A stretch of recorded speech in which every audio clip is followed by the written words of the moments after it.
Hi everyone, welcome to The Big Safety Short. Today's guest is Dave Rebbitt, CEO of Rarebit Consulting, and we are going to be talking about why Canadians are such safety laggards. Can't wait to hear more.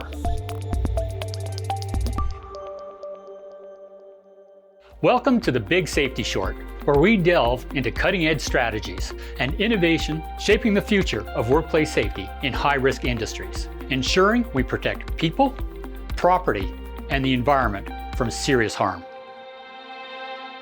Hi everyone, I want to welcome Dave Rebbitt to the show.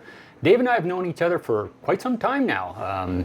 Dave is a thought leader, an influencer, and has been recently ranked the #1 thought leader in Canada and the #5 leader in the world. Dave is joining us on 4 episodes that are very near and dear to my heart. Starting with today, why are Canadians such safety laggards? So I want to put that question to you, Dave. I mean, we look at the safety statistics. Canada historically has had around 1,000, workers killed on the job annually. Alberta last year, I think we had 156 workers killed on the job.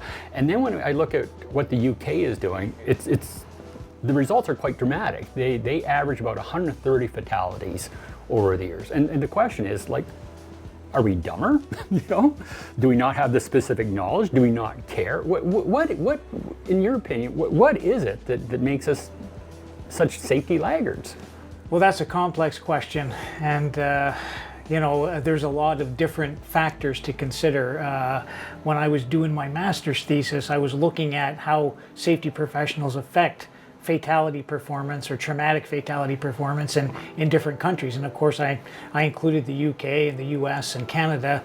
And not only are we laggards with regard to the UK, but also to the US. And it has a lot to do, I think, with the regulatory approach, the regulatory structure. And of course, we have, health and safety professionals or practitioners. And I think, in the UK, they have a different approach. They're more regulated in terms of who can say they're a health and safety professional. IOSH has a much larger market penetration in terms of people working, in the front lines of health and safety.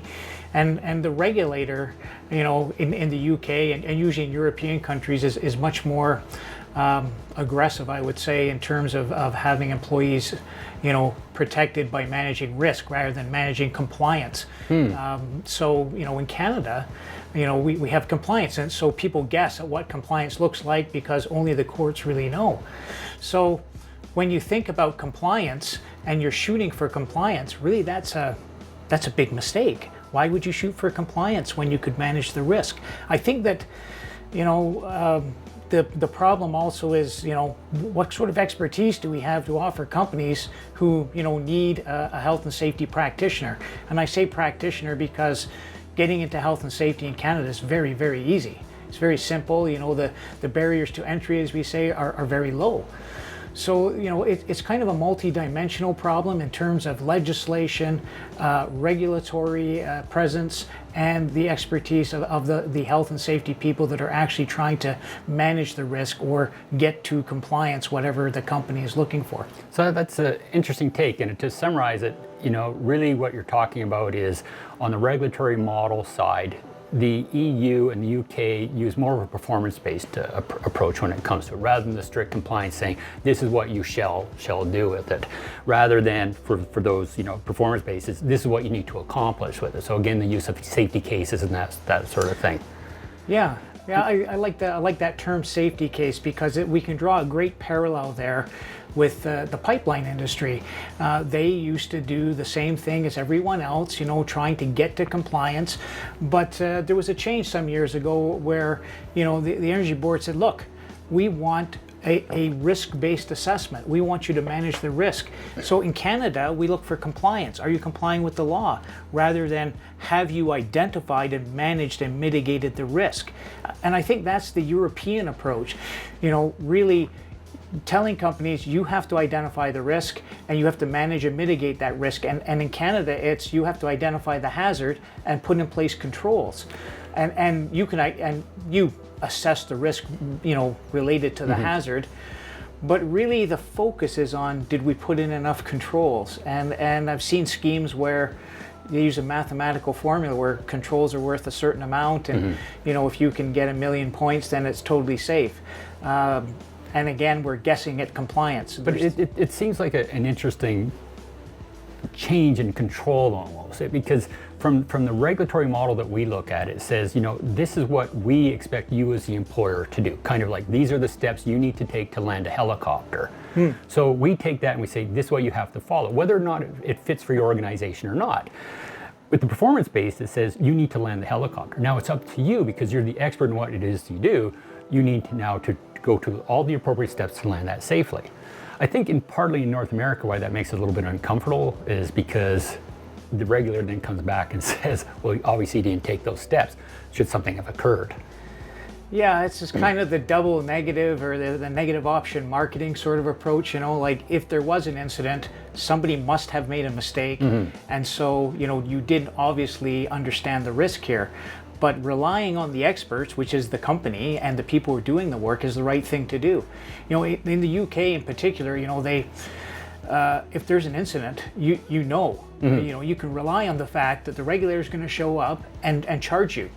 In Canada, not so. And of course, if the regulator shows up at your workplace and is doing an inspection and they find something, they send you a bill for their time. That's called fee for intervention. But in Canada, you're much more likely to get a friendly visit and a little report asking you to do a few things. So on the regulatory side, I think we are weak in terms of holding employers accountable. Yeah, so it puts the onus back on them, saying you're an expert in what it is that you're doing. You're supposed to know what controls you're supposed to be put in place, so it's up to you in order to do that. And I like what they do with the regulatory side of things as well, because again, in Canada, the difference between the UK and the EU and the jurisdictions is they have a centralized health and safety executive, where ours are provincially based. So you kind of get this mishmash of stuff that's out there. And I also agree with you the fact that our regulators, especially on the regulatory side, seem to be a little bit schizophrenic. Are we in education and prevention, or are we in enforcement? And sometimes those things don't necessarily come together. That's really an insightful comment. I think the regulators, they try and I guess get some kind of a relationship with employers or an understanding with employers, and that's not a bad thing. But as part of the external responsibility system, we have regulators, and we also have across Canada, we have something called safe work associations, and these are funded by the regulator or by the workers' compensation organization.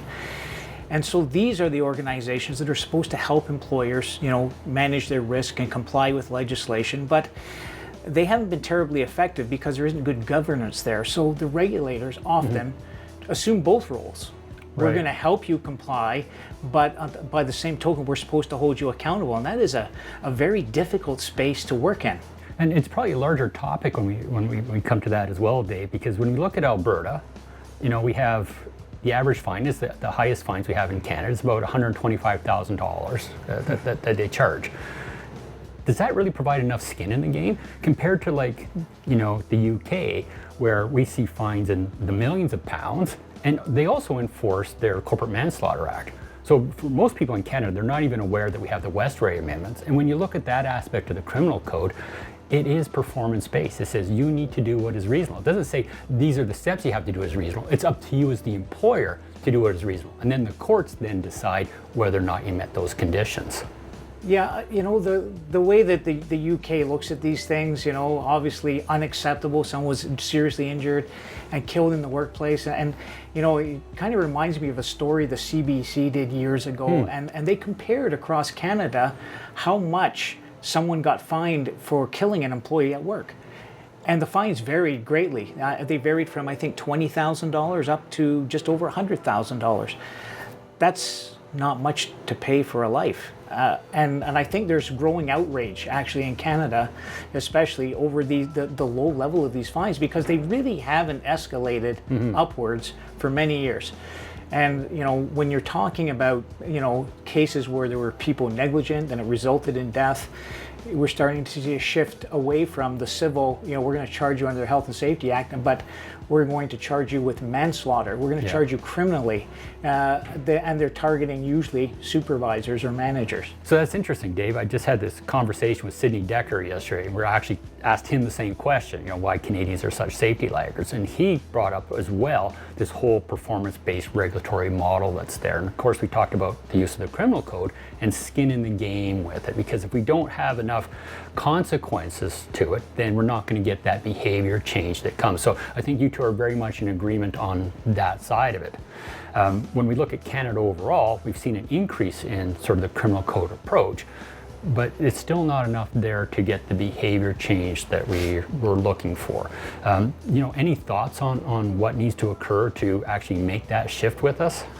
Well, I think we have to realize that, first off, Crown prosecutors are public servants. They have a budget. They have to do things on a cost-effective basis. So pursuing a criminal case is much more expensive, and the level of the fine has to fit the company. So if you look at, a fatality case, for instance, if it's a small company, the level of the fine normally is enough to put that company out of business. But larger companies, the same level of fine would be, really inconsequential. It reminds me of, in Finland, the traffic laws. If you're caught speeding, the first thing they ask you is what's your annual income, because they base the fine on your annual income. And maybe it should be tied to the company's annual revenue. How much should this fine be? Because, money doesn't bring you justice. Money doesn't bring back your loved one. Money is the only thing we have left after these things happen. And showing that, the company and perhaps, if there's some malfeasance there, the directors or the managers are held accountable, that's important to families in Canada. That is important to the people who have lost a loved one in the workplace. Thank you very much for that, Dave, because I agree. It can't just be the company aspect that's there. It's individual decision makers that need to be held to account. I mean, if the company just gets a fine, I may or may not continue with my job, I'm fine. But if I'm under the threat of life-altering consequences by way of the criminal code, that's certainly going to make me, or should make everybody, think twice before they decide to put a worker into a trench without shore box or properly sloped. So great, thank you very much for that, Dave. I know that's a lot to unpack. Where can people reach you, Dave, to find out more information? People can reach me through my website, rarebit.ca. I'm not hard to find, being an influencer, and I'm on LinkedIn all the time. Thank you, Dave, for being on the show. For the next episode, we're going to be talking about why CEOs, why organizations are blindsided by serious incidents. As we conclude the Big Safety Short, remember that prioritizing better safety for better business is a continuous journey. Stay informed, stay vigilant, and together, let's build a safer tomorrow.